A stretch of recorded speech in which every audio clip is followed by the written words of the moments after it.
guys, this video is about what to wear and what not to wear in a corporate organization. Now, anyone who's an experienced corporate boss would say, then why are you wearing, this hairband? Why are you wearing these, long earrings and, this whole distraction? And then you're talking about corporate dressing. Well, that's because I wanted to start with what not to do in a corporate organization. So, guys, this is a very simple fact that it's important to dress according to the environment or to dress in a way that you're able to perform your job in the best way. Okay, and I'll tell you how I learned this. When I joined my corporate organization, I was in college and it was a part-time job for me. So I was like, it was an international, call center, and I joined GE. Back then it used to be called GE, and then later on became Genpact. So I was out of college, and not even out of college, I was in college. And I'm like, I'm not gonna dress in this whole corporate, boring way. So, I used to wear this kind of hairstyle and black nail paint, or sometimes like, blue colored nail paint, and I would go to office. But I was a great performer, okay? I was very good at my job. So they were very patient with me. They said that, okay, you can continue working, however, because it was not a client-facing role. So they said, but we have to set a certain decorum. So I had this major issue with it. I was like, why should I, dress as per you guys? This rebel kid, and I was like, if I'm performing well, how does it matter how I dress? So they explained to me that, if we maintain a certain decorum, it's just less distracting for people. And I said, what do you mean by less distracting? I'm not talking to the clients face to face. So it was a long conversation I had, and I realized that they still, retained me because they always respected my skill set. So after, a few months, there was an opportunity of a voice and accent trainer's role. And I always wanted, to be a voice and accent trainer. The day I entered that organization, I was like, I want to be a voice and accent trainer because I really loved the way they trained. So I, went for my interview, and my first round was that you present like something for 15 minutes, okay, using a whiteboard and a marker. Now I, being that whole, fashionable kid, I went and I wore this, I wore a suit though, like an Indian suit, because I felt I would look more mature. But I wore like a red dupatta, I wore a lot of jewelry, and I presented, my entire presentation was on jewelry, on what to wear, other types of jewelry that we have, and so on and so forth. So the lady who was hiring me, she absolutely loved my presentation, my communication skills, and even my knowledge on spoken English. She knew that I knew a lot of things about spoken English and how to really train people. So she absolutely loved that about me. But she asked me in my second round, so she allowed me to go to the second round, and she asked me that, Neetu, what if we told you that if we hire you, then you have to avoid wearing a black nail paint, you have to avoid wearing this chunky jewelry, you'll have to be more formally dressed. It doesn't matter whether you wear Indian clothes or whether you wear, Western clothes. However, what we really need from you is like a little more subtle dressing, because you will be the trainer. And there will be 20 people who look at you, and at that time they want to get trained, and that's the focus. So she explained to me so nicely that I was like, okay, that makes a lot of sense. And I said, yeah, sure, like I would do anything, because that job, that role was really important to me. So I agreed. I was like, yeah, you teach me, and I will perform that role really well, because my focus is to train the employees in the best way possible. So that's when I understood the importance. And trust me guys, today also, like being a voice and accent trainer, like at that time when I was hired for that, till date, like my entire career was shaped after, I got that role. And after I agreed that, okay, that's fine, I will dress up the way you want me to dress up, because she was looking at me as someone who, eventually people, would follow, or eventually, she was expecting me to lead them. So she didn't want me, to be dressing up in a way where I cannot interact with clients, or the people would get distracted. So I agreed to it, and that was the day I understood why it's really important to dress subtle in a corporate organization. And I'm gonna, right now, before talking about what to wear, I also want to say that, at that time we were not too much onto social media, but because I had a lot of friends, like designers and stylists, and so I was like, okay, what I'll do is I'll dress in a subtle way in the organization, and I would, dress the way I want to when I'm out of, office. But these days, I see a lot of people, trying to promote corporate dressing. They will wear clothes like this. So there's nothing wrong with, by the way, what I'm wearing. What's gone wrong is how I've accessorized myself. Like this, hairband is also fine, but the way I've done my hair and these earrings, it's very distracting in a corporate organization. So like hairstyles, your earrings, your clothes, they really matter. So a lot of people these days, they pose in a way and they wear all the those chunky accessories, and then they try to promote corporate clothing. Well, if it's a seasoned corporate employee like me, I know that okay, if I have to buy, let's say, a blazer from a shopping website or from someone's page I got inspired by, I would only buy that particular piece of cloth. I would ignore the jewelry that they wear, because they themselves, a lot of people who are not working in corporate organizations, when they talk about corporate dressing and image management, first of all, I feel that when you are really learning about corporate dressing, you learn from people who are actually working in the organization, people in leadership roles. Because if you want to become a leader, you want to become go to like a senior manager's role, become a manager, team leader, you will have to dress well and avoid overdressing. When I say overdressing, I'm not saying don't dress well. There are a lot of beautiful accessories for corporate women. There are a lot of good watches available for corporate men. So I'm just saying that rather than watching people on the internet who are trying to sell clothes, see, some of them are doing a very good job as well, the genuine people. So you have to, this video is about you analyzing, okay, this is what I'm going to buy, and this is what I'm not going to buy. For example, if you like, I bought this blazer and I decided that whatever the woman was wearing in her as earrings or whatever in her hands or whatever nail paint she had, I decided not to do this, because I know what is going to get me promoted, so that eventually I can earn a lot of money. That's why I'm doing that job, right? So we have to understand the motive of why you go to a corporate organization or anywhere, any place that's a little more formal. They don't mind. Like I said, it's really okay if you wear Indian wear or if you wear Western wear, it doesn't matter. But you have to really learn to identify when you're shopping.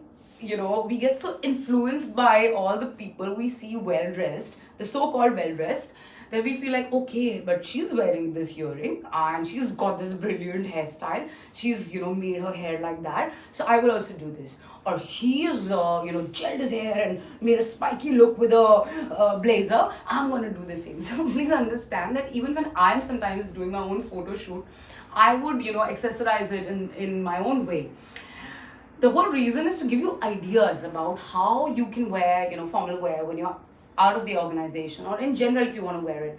However, when you're actually working in a corporate organization, your best of bosses, best of leaders will tell you, please don't do this. And even if they don't say anything, people will judge you, because they want you to focus on the work, your skills. So if you go, if you go overboard, or if you go, or even if let's say you feel like, no, I'm not going to overdo it, even that's bad.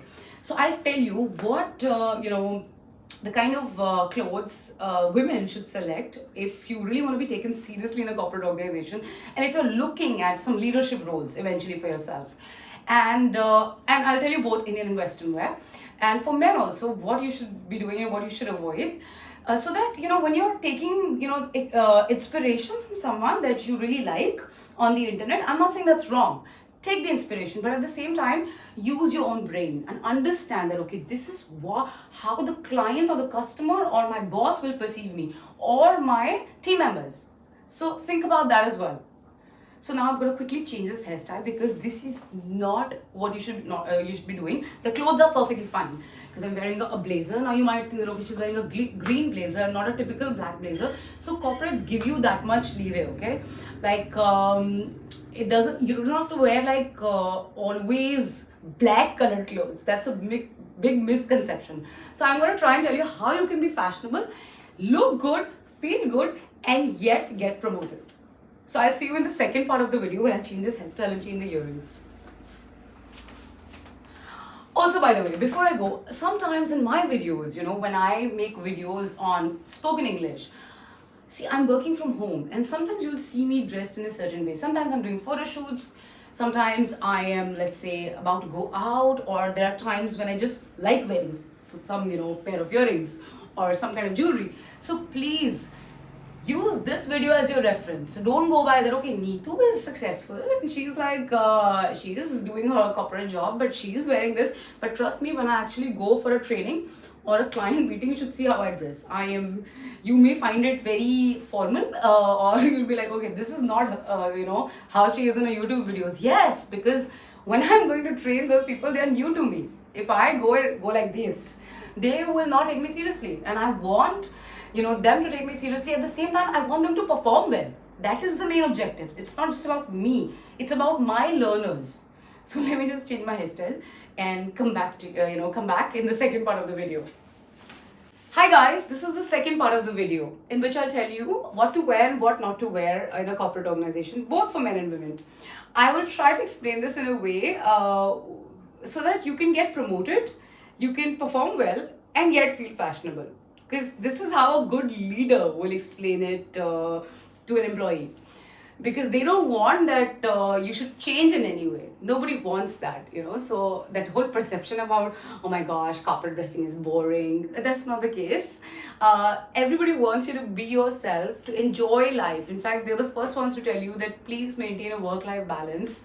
If it's a reputed corporate organization, they will try their best to understand your personal issues, even if it's like it's as small as an issue like, hey, I want to look fashionable. Well, so I'll tell you today in the video how you can look fashionable, feel good about yourself, and yet keep it maintain those rules that corporates have when it comes to dressing. So the number one rule for both men and women is keep it subtle. Avoid bright colors. Keep it neat. Whether it's your hairstyle, your makeup, your footwear, your belt, anything, just keep it neat, keep it subtle. So for women, let's start with women first. Hairstyles, please feel free to make whatever hairstyle you like. It has to be neat. One is, if you can straighten your hair, that's great. If you have curly hair and you don't have the time to straighten them, tie them neatly in a bun, or let's say wear a butterfly clip. But make sure that it's neat. It's really not covering your face. So that's the main idea. Then makeup, keep it subtle again. Avoid those bridal makeup colors when you're going to a corporate organization. Avoid extremely bright lipsticks. If you feel that you want to wear a really bright lipstick, then you can avoid a lot of eye makeup. So you can kind of balance between eye makeup and your lipsticks. And if you feel, you can come up with a makeup look that looks very subtle. And people are really looking at you as someone who is skilled, who can perform the job. Wear that kind of makeup. So let's say if I'm going to a corporate organization, I love wearing a lot of kajal, so I keep my lipstick subtle. If I'm wearing a lot of, let's say a lot of blusher, then I would avoid a lot of eye makeup and too much of flashy lipsticks, only because if I'm a trainer, I want my trainees to learn that skill and not constantly look at me for my makeup, right? That is how you should be wearing your makeup. So yeah, hair, makeup done. Dressing, wear formal wear, you can wear western wear, you can wear a sari, you can wear a salwar kameez. All of it is allowed. Just keep it subtle. Avoid very high embroidery, clothes that have a lot of embroidery. Avoid flashy clothes. So let's start with formal wear. You might think that, okay, she's wearing a green blazer, because I don't like wearing a black blazer all the time, though I also wear a black blazer a lot. So that's okay. Colors are fine. You can wear whatever colored blazer you want. However, just keep it subtle. You cannot have too many prints on your blazer and then walk into a corporate organization. They won't take you seriously. And if you want to be taken seriously, then either you prove yourself and then do it.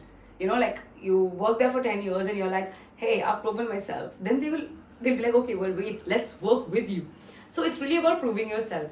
Now the problem is when we are buying clothes, we look at people who are either not doing a corporate job or somebody who's absolutely proven themselves. So we start copying them. However, everybody needs to understand their own situation. Like when I told you, when I became a voice and accent trainer, I was not in a position to say that, hey, I'm gonna dress jazzy and I'm gonna still train. They would have not even given me that particular role. So if you want to first establish yourself. So while you're actually in the process of establishing yourself, wear subtle colors, wear you can wear green blazers, you can wear pink blazers for women, you can avoid the red blazers though, or bright pink blazers, only because they're very flashy. And if you're wearing a salwar kameez, then avoid very heavy embroidery. If you're wearing a sari, wear a cotton sari, or wear a georgette sari, whatever material you like. Just keep the prints subtle. If and also keep them ironed. This is for both men and women. The reason is, again, because you have to work on a laptop, or if let's say your job is to train like me, then you have to be walking around, meeting a lot of people. Now you don't want to be looked at only for what you're wearing, but you want them to learn from you. So for people to take you seriously, you have to keep it subtle. So yeah, this is about the clothes. If you have any specific questions on prints and jewelry or accessories, you can always comment in the comment section. But I would say you have to really, when you're buying something, please see that the person who's wearing that might wear a lot of accessories, might wear very high heels, might project it in a way that, oh, it looks great. But like when I bought this blazer, I don't know whom I looked at, or maybe I just bought it because I wanted to buy a different colored blazer. But I don't really look at the accessories that other people are wearing when I'm buying that, because if I have to go to a corporate organization, I know that I'm going to keep it subtle. So I'll wear it with black pants, keep it more formal, because I am training a lot of people, right? Similarly, you are working on your laptop, or you're training, or whatever role you have in the organization. So you have to make sure that the clothing is subtle. I'm constantly going to focus on the word subtle here. Okay, so this is about clothes, hair, makeup, footwear. Footwear has to be very, very comfortable. If you feel that you can run around in the office with high heels, you can go there for a week, 2 weeks, 1 year. However, after some time, you will get tired. So it's best to keep it comfortable. Even if I would say wear formal, billies, or wear formal shoes, or you can wear even the chappals that you wear. Try and keep it less flashy, more subtle, and very comfortable. Till date, I'm telling you, I avoid heels. I used to wear heels, and I remember at that time I was not a trainer. But the moment I became a trainer, I realized that it's very hard for me to stand there for 8 hours training without comfortable footwear. So keep your footwear very comfortable, your accessories minimal. You can always wear a lot of accessories. They give you the opportunity when they have those festivals. Corporates do celebrate a lot of festivals where you can wear a lot of bangles, whatever colored nail pen you want. But every day when you're going to office, they don't appreciate a lot of dark colored nail pens like black or blue or green. So avoid that if you can, because at the end of the day, you have to be liked for your work, and if you're performing well, a lot of people will automatically start taking you seriously. So yeah, and watches, you can definitely wear subtle watches. Again, avoid too much of gold or silver, or even if you're wearing that, keep it subtle. Nobody's stopping that. So yeah, hair done, makeup done. I'm just thinking anything else that I am missing out. A lot of prints, embroidery. So yeah, that's all that you have to keep in mind. Very extremely bright colors, avoid. For men, hair, keep your hair neat or gelled. Avoid too much of spiky kind of hairstyles. If you want to wear spiky hairstyles, then first prove yourself. Keep your beard neat.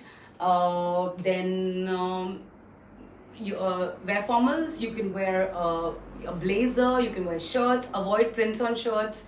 You can definitely wear striped shirts, no problem, but avoid those party kind of shirts, or those flashy messages on your t-shirt. Now if you want to wear that, they do give you the option to wear it during corporate parties or certain days, when they are celebrating the non-corporate wear. So on certain days in the corporate organization, they celebrate days where you can wear whatever you want. Like sometimes on Fridays, for example, they say you wear jeans, or you can wear a t-shirt. You can do that on days when they recommend it, like a Friday or or let's say a certain festival where they're like, you just wear whatever you like, because they know that the client visit will not happen on that day. And even if a client visit happens, they kind of tell the client that today is our celebration day, so we're not really focusing on formal wear, so no one's going to bother about what you're wearing. They will not judge you on that.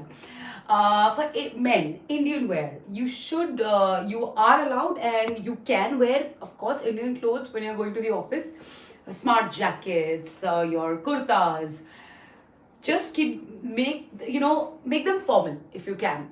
So if you're wearing, let's say, formal shoes, for example, or if you're wearing a nice jacket, which is formal, and you're still wearing an Indian kurta, that's perfectly fine.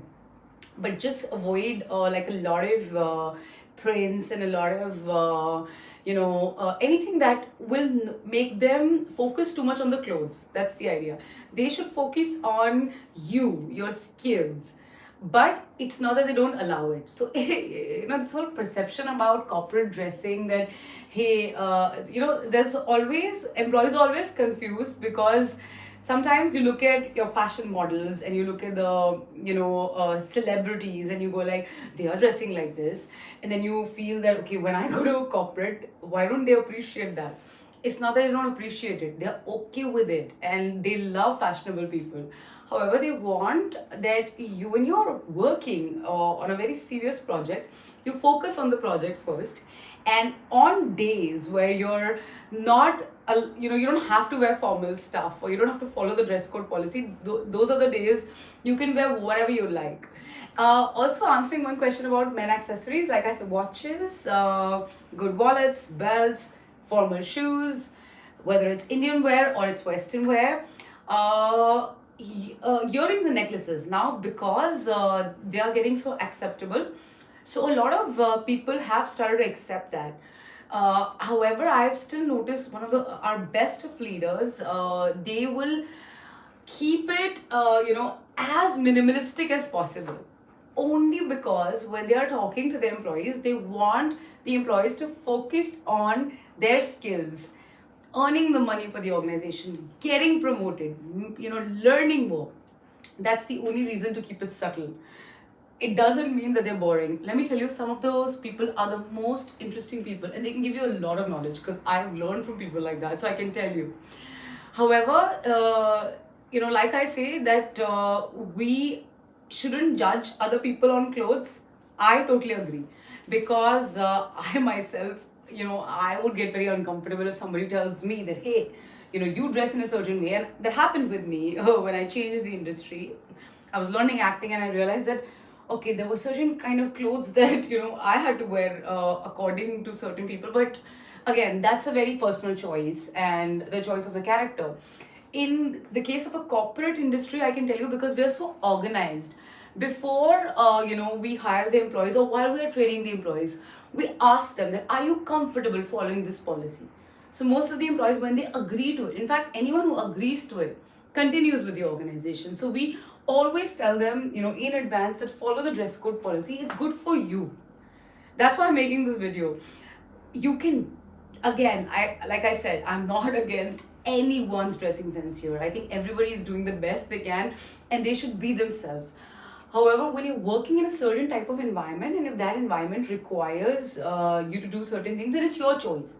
Either you decide not to work there, and if you're working there, then try to respect that. So it's really about respecting everyone's opinion, the work environment, the skill set. Like, personally, I'm telling you, if I have to wear just, t-shirt and loose jeans and, sneakers and walk into an office, I would love to do that. I have actually never been someone who would only wear formal stuff, or who would only wear, let's say, a sari, for example. But then I do that when I have to go and train, whenever it's required, because I take my job very seriously. And if you take your job seriously, then I would say you take this video seriously. If you have any questions about prints, colors, anything where you're facing a challenge when it comes to corporate dressing, then do ask me. And also, to all those people who are promoting corporate clothes, I really appreciate you, all of you. I would request you to also talk to certain corporate leaders who will actually talk to you about the dress code policy. so that when we are promoting corporate wear, we don't project it to the actual corporate people in a way wherein you can wear this, you can wear that, but then they come back and then they fight actually with the bosses that, hey, this is very fashionable, why can't I wear it, this person wore it.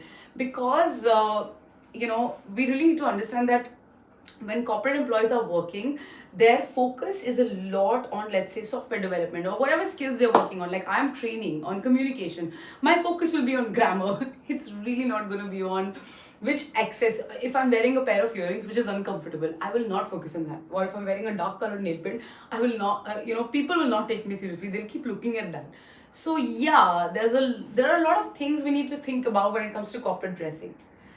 So I hope I kind of positively explained it. And please, if I'm hoping this is going to be positive, and anyone who's promoting clothing or dressing or selling clothing on the internet would take it more positively and understand how corporates, the kind of dressing corporates appreciate. So yeah, that's all about corporate dressing in this video. You have any questions, you want to write to me, please do that. You guys take care. Bye bye.